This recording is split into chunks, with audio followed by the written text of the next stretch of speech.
आज का ये मामला एक ऐसे कत्ल का मामला है जिसमें खुद कातिल भी पुलिस वाला होता है, जिसका कत्ल होता है वो भी पुलिस वाली होती है, और जो इस केस की इन्वेस्टिगेशन करता है वो खुद भी पुलिस वाले होते हैं। आप इस कहानी को सुनने के बाद थोड़ा समझने की कोशिश करिएगा कि जब एक पुलिस वाला ही कातिल हो तो उसकी सोच और आम कातिल की सोच में क्या फ़र्क होता है, इनकी प्लानिंग में क्या बदलाव होते हैं, किस तरीके से ये सोचना शुरू करते हैं, और क्या पुलिस वाला होना उस कातिल के लिए कितना फ़ायदेमंद होता है। मामला महाराष्ट्र के थाने ज़िले का है। थाने ज़िले के एक पुलिस स्टेशन में एक महिला एएसआई कार्यरत होती है जिसका नाम अश्विनी बिद्रे होता है। अश्विनी बिद्रे ये एक महिला एएसआई थी जो कि अपने पति से डाइवोर्स लेकर थाने की एक फ्लैट में किराए पर रहा करती थी। होता यह है कि 11 अप्रैल 2016 को अचानक अश्विनी बिद्रे गायब हो जाती, जिसके बाद परिवार के लोग उनको कांटेक्ट करने की कोशिश करते हैं, जिनमें अश्विनी बिद्रे के भाई होते हैं। जब वो उनसे कांटेक्ट करने की कोशिश करते हैं तो देखते हैं कि अश्विनी बिद्रे का कुछ भी पता नहीं चल रहा है। उनके मोबाइल फोन्स और बाकी उनके जो जानने वाले थे उनको भी उस महिला के बारे में, उस एएसआई के बारे में कुछ भी जानकारी नहीं थी।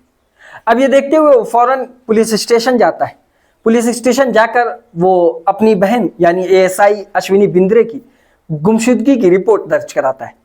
रिपोर्ट दर्ज करने के बाद पुलिस कार्रवाई में जुट जाती है। वो अश्विनी बिद्रे की तलाश में इधर उधर भटकती है, उसके फ्लैट पर जाती है। इसके अलावा उसका कांटेक्ट जिन जिन लोगों के साथ होता है उनसे पूछताछ करती है। शुरुआती पूछताछ में पुलिस को कुछ खास क्लू नहीं मिलता जिससे ये पता लगाया जा सके कि अश्विनी बिद्रे आखिर गई कहाँ। लेकिन जब अंदर की बात पुलिस के सामने निकल कर आती तो इसमें कुछ खुलासे होते हैं, और वो खुलासा ये होता है कि असल में अश्विनी बिद्रे अपने पति से डाइवोर्स ले लेती, उसके बाद फिर वो अकेले थाने में रहा करती थी। लेकिन इस बीच अंदर की खबर निकल कर आती है कि इनके बीच एक व्यक्ति है जिसके साथ अश्विनी बिद्रे का अफेयर चल रहा है, यानी ये दोनों लिव इन में रह रहे हैं। जब पुलिस की टीम उनके बारे में पता लगाती है तो पता चलता है कि उसी थाने का एक इंस्पेक्टर है जिसका नाम अभय कुंद्रुकर है। वो अश्विनी के साथ लिव इन में रहा करता था।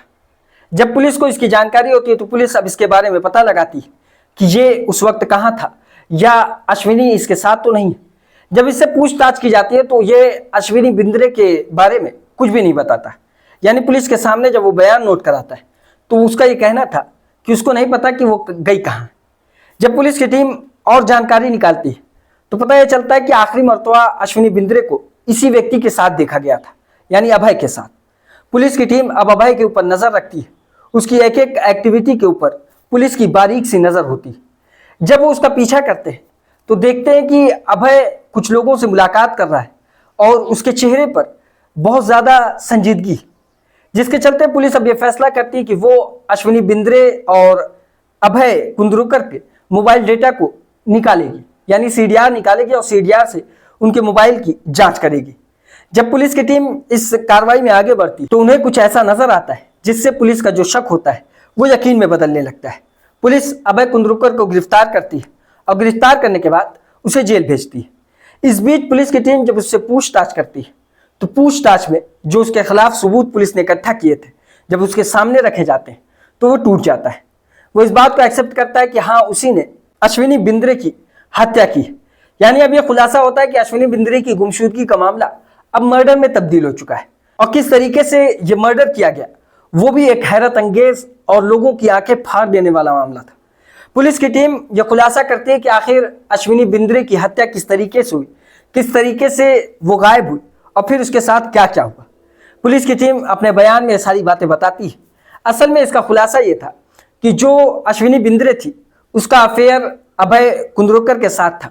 ये दोनों एक दूसरे के साथ रिलेशनशिप में थे और अश्विनी बिद्रे अपने पति के साथ डाइवोर्स ले चुकी थी।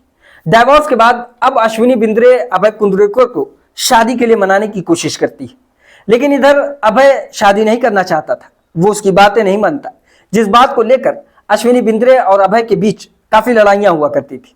इसी लड़ाई के चलते 11 अप्रैल 2016 को भी ये मामला आगे बढ़ता है। ये दोनों आपस में लड़ाई करते हैं, जिसकी सीसीटीवी फुटेज भी कुछ सामने निकल कर आती है। उनमें देखा जा सकता है कि अभय और अश्विनी के बीच हाथापाई हो रही है और यह मामला सिर्फ शादी को लेकर है।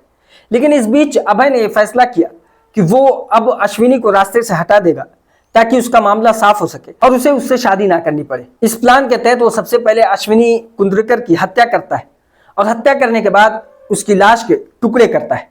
आपने आफताब और श्रद्धा का केस तो सुना होगा। जिस तरीके से आफताब ने श्रद्धा को बॉडी के पार्ट्स को अलग अलग करके वो फ्रिज में रखता है, उससे पहले का ये मामला है। और उससे पहले इस ऑफिसर ने यानी अभय कुंद्रकर ने अपनी लिव इन पार्टनर को हत्या करने के बाद वो पहले उसके पार्ट्स को फ्रिज में रखता है और फ्रिज में जो उसका धड़ होता है जब वो नहीं हटता तो वो उसे एक बक्से में रखकर समुद्र में लेकर जाकर फेंक देता है। इन सारे मामलों में वो अपने 2 साथियों को अपने साथ शामिल करता है जिनको भी पुलिस की कार्रवाई में गिरफ्तार किया जाता है। अब पुलिस इन सारे मामलों को समझने की कोशिश करती, इन्हें अदालत में पेश करती। अदालत में 9 साल तक ये मामला चलता है। 9 साल तक इसकी सुनवाई होती है। सुनवाई में पुलिस के पास बहुत सारे ऐसे एविडेंस थे जो अभय कुंद्रकर के खिलाफ थे। लेकिन अब भी एक मामला ये था कि जो अभय कुंद्रकर ने अश्विनी बिंद्रे की हत्या करने के बाद जो उसकी लाश को ठिकाना लगाया था, उनमें से कोई भी बॉडी के पार्ट पुलिस को नहीं मिले। यानी पुलिस के पास अश्विनी बिंद्रे से लेकर कोई भी ठोस सबूत नहीं थे। यानी उसकी लाश, उसके बॉडी के पार्ट्स, ऐसा कुछ भी पुलिस के पास नहीं था। लेकिन इसके अलावा भी पुलिस के पास बहुत सारे ऐसे एविडेंस थे जो अभय कुंद्रकर के खिलाफ जा रहे थे। इसके अलावा 84 ऐसे गवाह पुलिस ने पेश किया अदालत में जो अभय कुंद्रकर के खिलाफ गवाही देते हैं, जिनमें उसके रिलेशनशिप, उसके बीच की तकरार और बहुत सारे ऐसे मामले की गवाही होती।